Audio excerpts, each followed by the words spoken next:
General Bakshi ने आपसे कुछ देर पहले एक बड़ी बात कही है, आपके सामने फ्लैश कर रहा हूं। पहलगाम हमले के पीछे पाकिस्तान की सेना है, किसी को कोई कंफ्यूजन नहीं होना चाहिए, कोई नॉन स्टेट एक्टर नहीं है। आतंकी हमले के पीछे पाकिस्तान की सेना है। दुश्मन को पहले पहचानना पड़ेगा, तभी दुश्मन का इलाज हो सकता है। तो दुश्मन को अगर सेना को पहचाना जा रहा है तो फिर तो सेना वर्सेस सेना होगी। जीडी बख्शी साहब, तो क्यों नहीं? मतलब हाथ कंगन को आरसी क्या? आप कब से कह रहे हैं कि हम पीओके ले लेंगे? ले लो, ये मौका है। इंटरनेशनल ओपिनियन आपको सपोर्ट करेगा और बिल्कुल आपको अच्छा एक जस्टिफिकेशन दे रहा है पीओके में जाने के लिए, पीओके को हिलाने के लिए। कौन सा हिस्सा आप लेना चाहते हैं? पूरा, आधा, 1/4, 3/4? ये तो सरकार के ऊपर है।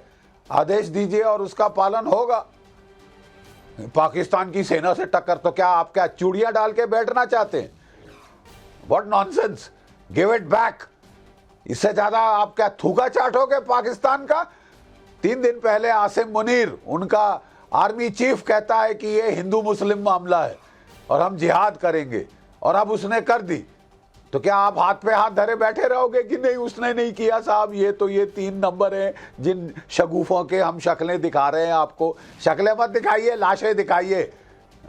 अब शक्लें नहीं, अब लाशें देखनी है, जनरल बख्शी कह रहे हैं। और अब स्टूडियो में कुछ ही देर में प्रोफेसर कपिल कुमार भी हमारे साथ आएंगे। क्या एक पूरा सिनेरियो रहा है, क्या इतिहास ने दिखाया, क्या रीसेंट हिस्ट्री ने बताया, क्या हम आज देख रहे हैं और आगे क्या हो सकता है? क्योंकि RSN सिंह साहब ने कहा कि मुर्शिदाबाद को भी कनेक्ट करके देखो, बांग्लादेश में जो चल रहा है कनेक्ट करके देखो, कश्मीर को आइसोलेशन में मत देखो। पहलगाम आतंकी हमले पर इंटरनेशनल खुलासा, कराची मुजफ्फराबाद से हिंदुओं की हत्या का ऑर्डर आया था। कराची मुजफ्फराबाद से हिंदुओं की हत्या का ऑर्डर था।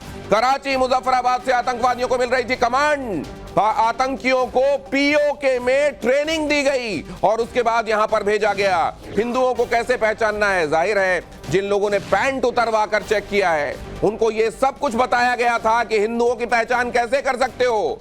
कलाई में कलावा देखो, माथे पे टीका देखो, अगर ये नहीं इससे नहीं समझ में आ रहा है तो फिर क्या करना है वो भी बताया गया। प्रोफेसर कपिल कुमार, बात कहां से शुरू हुई, आज कहां है, आगे क्या देख रहे हैं आप? अरे ये कब जागेंगे कि गजवा हिंद शुरू हो चुका है? कब ये जागेंगे कि जिहाद हो रही है? कौन थे विक्टिम मुर्शिदाबाद में? कौन थे विक्टिम पहलगाम में? कौन मारने वाले हैं मुर्शिदाबाद में? कौन मारने वाले हैं पहलगाम में? अरे जिस दिन इन्होंने हमास को बुला करके कश्मीर, वहां पाक ऑक्युपाइड कश्मीर के अंदर इन्होंने उन पर फूल बरसाए थे, मैंने उस दिन कहा था कि बहुत बड़ा होने वाला है। जिस दिन बांग्लादेश में एक हुआ था वहां पे, उस दिन सामने आ गया था। और हम कहते हैं जिन्होंने ये किया है वो बख्शे नहीं जाएंगे। अरे करने वाला तो उनका कमांड बैठा है इस्लामाबाद के अंदर, करने वाला उनका कमांड बैठा है ढाका के अंदर, करने वाले बैठे हैं टर्की के अंदर। होता इजराइल तो उसी शाम कल जब ये हुआ था इनके लॉन्चिंग पैड सारे मिसाइल से उड़ा दिए गए होते। किस दिन का आप इंतजार कर रहे हैं कि एक एक करके कटते रहेंगे, एक एक करके मरते रहेंगे? मुझे हंसी आ रही थी, कोई कह रहा था हम तो बड़े सौहार्द से रहते हैं अपने कॉलोनी में। अरे उन रिफ्यूजियों से पूछो जो सन 47 में आए थे, उनके परिवारों से कितने सौहार्द से रहते थे लाहौर, रावलपिंडी, पेशावर के अंदर, और अचानक एक दिन काट कर डाल दिए गए थे, रेप किए गए थे, भगा दिए गए थे।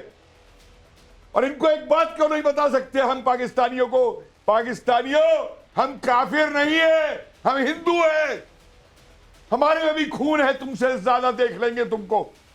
लेकिन साहब वही मीटिंग होती रहेंगी, ये होता रहेगा, वो होता रहेगा। क्यों गए थे मोदी जी हाथ मिलाने बांग्लादेश के उस मोहम्मद यूनुस खूनी से? अमित शाह साहब क्रिकेट खिलवाएंगे उस बांग्लादेश की खूनी टीम से, क्रिकेट खिलवाएंगे पाकिस्तान की खूनी टीम से। क्रिकेट ज्यादा जरूरी है। वो कौन सी हीरोइन है, वो कहती है आर्टिस्ट बनाओ, हम तो आर्टिस्ट है, हम राजनीति नहीं जानते।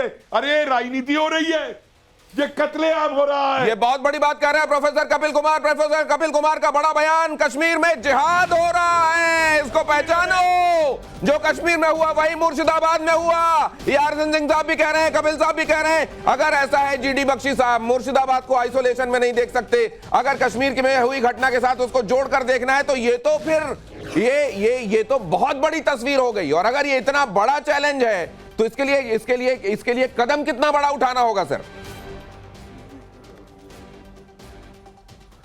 देखिए साहब, मैं शुरू से कह रहा हूं कि 3-4 दिन पहले पाकिस्तान के जनरल आसिम मुनीर ने एक सिविलाइजेशनल वॉर डिक्लेयर कर दी हिंदुओं के बरखिलाफ, भारत के बरखिलाफ, कि साहब हम तो जो है मोरलेस वो थ्रेटन कर रहा था और आज उसने करके दिखाया है कि ये देखिए साहब, ये छुटपुट तो घटनाएं हो रही हैं। अब तो उसने इतना बड़ा मास कैजुअलिटी स्ट्राइक करी है, ट्रांस बॉर्डर से वो आए हैं और उन्होंने किया है। और आप कह रहे हैं कि साहब हम वो 4 नहीं बख्शेंगे, 4 नहीं बख्शेंगे। It's your bloody duty to kill them यार। आपको उससे बहुत बड़ा कदम उठाना पड़ेगा टू डिटर पाकिस्तान, कि आगे उसकी हिम्मत ना पड़े, to raise costs and consequences for Pakistan. ठीक है साहब, इसका जवाब ये नहीं है कि यहां पे रॉयटिंग शुरू हो जाए। इसका जवाब यह है कि आप पाकिस्तान जो सोर्स ऑफ द प्रॉब्लम है उसको आड़े हाथ ले और उसको करारा सबक सिखाए। क्वाइट ऑब्वियसली जो भी आपने उड़ी के टाइम किया, जो भी आपने बालाकोट में किया, वो उसके लिए काफी नहीं था। कुछ महीने वो दबे रहे, उसके बाद फिर सिर उठाया सांप ने, तो सांप का सर कुचलिए। उरी और बालाकोट में जो किया गया वो काफी नहीं था और इसीलिए एक बार फिर से सिर उठाया है सांप ने। सांप का सिर कुचलना जरूरी है। इसका मतलब यह नहीं है कि कहीं पर रॉयटिंग शुरू हो जाए, लेकिन जो सोर्स ऑफ प्रॉब्लम है पाकिस्तान, वहां पर ट्रीटमेंट, पहले से बड़ा ट्रीटमेंट जरूरी है। प्रोफेसर कपिल कुमार, अगले 30 सेकंड आपके। देखिए, तीसरा विश्व युद्ध शुरू हो चुका है। ये युद्ध चीन अमेरिका या रूस चीन के बीच नहीं हो रहा है। ये युद्ध हो रहा है इस्लामिक कट्टरपंथियों और सारे धर्म के मानने वालों के बीच में। क्या हो रहा है इंग्लैंड के अंदर, मुझे बताइए। क्या हो रहा है फ्रांस में, क्या हो रहा है नीदरलैंड में? हमास क्या कर रहा है? और हमारे यहां लोग हमास का बैच पहन के जाते हैं। ये तीसरा विश्व शुरू हो चुका है, जैसे बख्शी साहब कह रहे हैं, ये सिविलाइजेशनल वॉर है ये। और मैं ये भी जानना चाहता हूं रैना साहब की ऑल आइज ऑन हिंदूज, ये कहां देखा आपने अभी तक? ये क्यों नहीं ट्रेंड कर रहा है? ऑल आइज ऑन हिंदूज कहां चला गया? देखिए, पिछले 30 साल में आपने एक पूरी सभ्यता का, कश्मीरी हिंदुओं का जाति सहार देख लिया है। पिछले 1980 से आज तक तकरीबन 150 टेररिस्ट अटैक्स हुए जिसमें पाकिस्तान का हाथ है। 50,000 लोग आप गंवा चुके हैं। उसके बाद भी आप किस चीज़ का इंतज़ार कर रहे हैं, खुदा जाने।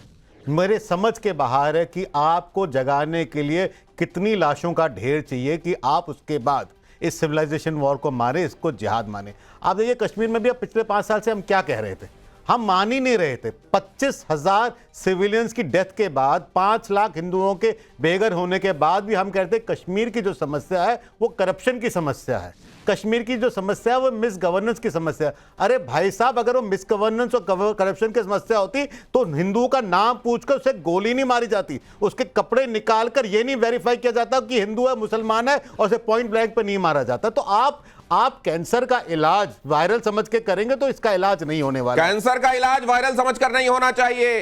पहले जो उरी बालाकोट हुआ वो बहुत कम था, उससे बड़ा होना चाहिए। कैंसर का कैंसर वाली दवाइयों से इलाज होना चाहिए। आरएसएन सिंह साहब, तो फिर इस इलाज को अगर आपको क्वांटिफाइबल तरीके से बताना है कि ये है इलाज 2 लाइन में, तो क्या इलाज है वो? मैंने कहा ना, 4 लोग पकड़े गए तो दो वालों का तो वहां इलाज करो। और बिल्कुल सही है, यही मौका है।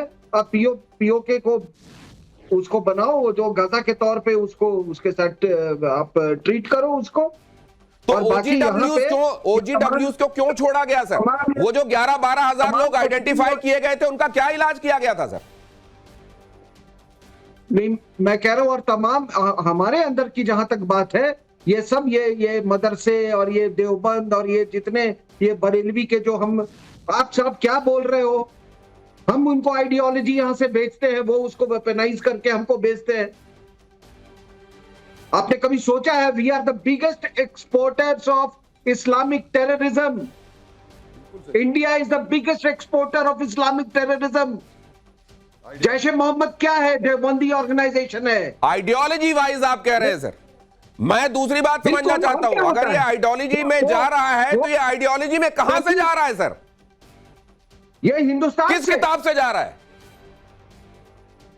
वही आप बोलो ना किस किताब से जा रहा है। और क्या उस किताब में बांग्लादेश में कोई और किताब है और यहां कोई और के? Sir let me tell you, अंदर का पाकिस्तान बाहर के पाकिस्तान से कहीं ज्यादा खतरनाक है। पार्डन माई सेइंग सो। सही कह रहे हैं आप। लेकिन जनरल बख्शी ने तो इसके उलट बात कही है। उन्होंने कहा है कि रूट कॉज जो है वो पाकिस्तान में, उसको पहचानो, उसका ट्रीटमेंट करो। लेकिन इस बीच यहां देख रहे हैं आप पूरे देश में अलग अलग जगहों से प्रोटेस्ट की तस्वीरें आ रही है। पूरा देश क्षुब्ध है, दुखी है, आक्रोशित है। और वैसी तस्वीर यहां से आपको दिखाई दे रही है। वो जम्मू हो, वो मुंबई हो, वो अलग अलग जगहों से आने वाली तस्वीरों में एक ही स्वर है, बदला चाहिए। लेकिन जनरल बख्शी ये जो बात कही जा रही है, देखिए दो तरह की बातें यहां पर आई हैं एक्सपर्ट्स के जरिए। एक तो हमारे घर में आइडियोलॉजी को एक्सपोर्ट करने की पूरी फैक्ट्री चल रही है, और दूसरे जो आपने कहा कि रूट कॉज तो पाकिस्तान में, उसको ट्रीट करो पहले।